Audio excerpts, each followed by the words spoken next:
This is the second video in the How to Be a Yo-Yo Champion video series. In this video, we'll be going over the judging system and the rules of competitive yo-yoing. In the third and fourth videos, we'll go into even more detail about how to construct a routine that scores well, but for now, we'll just be giving you an overview of the entire system. To start, it's highly unlikely that you'll win a contest if you don't understand the rules. It's easy to think that all it takes to win is slaying a bunch of sick tricks on the stage, but without a good understanding of the judging system, you may be performing tricks that don't even score. You'll also be missing out on other aspects of your routine, like the performance evaluations, that can be the deciding factor between a win or a loss. The best way to get started is to head over to yoyocontestcentral.com/rules and read through the entire description of the judging criteria.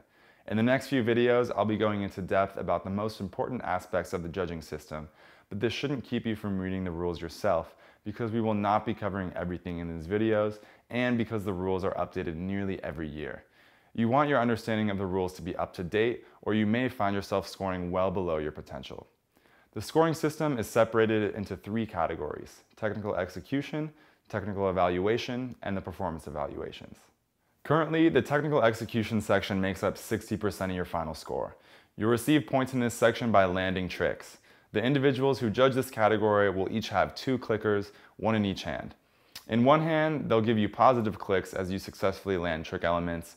In the other hand, they'll give you negative clicks for every element you attempt and miss, or for a loss of control of the yo-yo during your routine. When you see your technical execution score at the end of a contest, the maximum score you can receive is 60. This is because the scores in this category are normalized.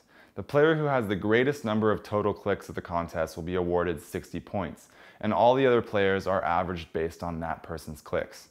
So if you go to a contest and have exactly half the number of total clicks as the highest scoring player, you will receive a technical execution score of 30. Because of this, it is not useful to compare your scores from one contest to another, since these scores are not absolute, but are based off of the best player present at each contest. Usually at a contest, there's more than one judge clicking for technical execution.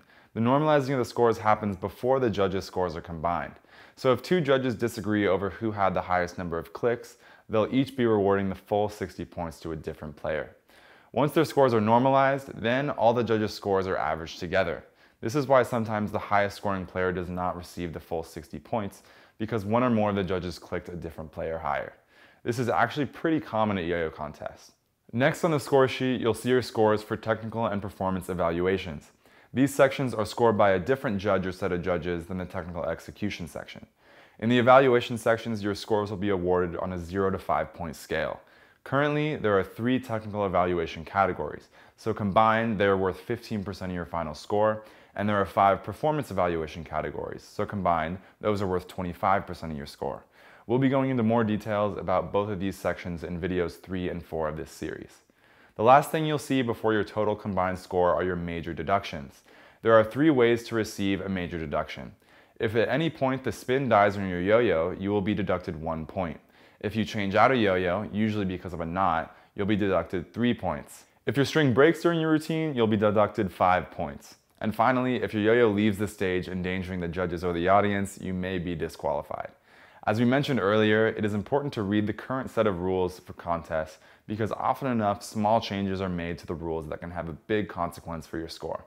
For example, recently the variation eval category was changed slightly and renamed trick diversity. Variation only considered how much variation there was between your trick elements, while trick diversity focuses more on how your tricks are presented, but still considers both.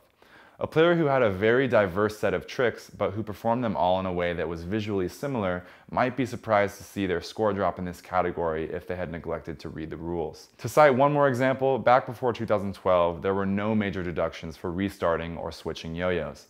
After major deductions were added, a player who was consistently winning contests despite frequent restarts or yo-yo changes would find themselves much less likely to win under the new system, because so many points would be removed from their final score. Another reason it's important to read and reread the rules every year is because there's still a number of long-held misunderstandings about the rules that could lead to creating a low-scoring routine. For example, it was common for players to think that clicks were given for the yo-yo hitting the string. While string hits can be a scoreable element, a player who holds to these ideals will probably not put as much thought into the trick variety and difficulty as necessary to create a high-scoring routine. Some players also feel that newer tricks should be awarded more clicks than tricks that have been performed at other contests before. While the introduction of completely new trick concepts can impress the judges and audience, there's actually nothing in the current judging system that says newer tricks should be scored higher than older tricks. The best way to be confident your team will score as high as possible is to know the rules. Once you have a better understanding of the rules, you'll have a much more solid foundation to becoming a yo-yo champion.